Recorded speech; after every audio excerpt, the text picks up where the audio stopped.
দুনিয়ার মধ্যে যারা জুলুমের উপর জুলুম করে, অপর ভাইকে কষ্ট দেয়, এভাবে বিভিন্ন অপকর্ম অত্যাচারের মধ্যে লিপ্ত, তাদেরকে আল্লাহ শাস্তি কেন দেন না?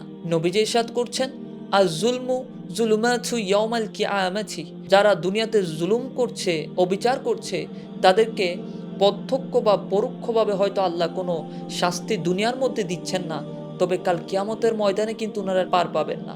আল্লাহ কিন্তু তাদের জন্য বিচারের ব্যবস্থা করে রেখেছেন। এবং যারা নিজেদেরকে সবচেয়ে শক্তিশালী মনে করছেন, এমন মনে হচ্ছে যে আমি জুলুমের উপর জুলুম করব, আল্লাহ আমার কিছু করছে না, হয়তো এটা জুলুম না, বা হয়তো আমি অবিচার করছি না বলে আল্লাহ কিছু বলছেন না, আমার কোনো ক্ষতি করছেন না, শাস্তি দিচ্ছেন না, তাহলে মনে রাখবেন কাল কিয়ামতের ময়দানে কিন্তু এই জুলুমগুলা আপনার জন্য অনেক বড় বড় অন্ধকারে পরিণত হয়ে যাবে। এখনো সময় আছে।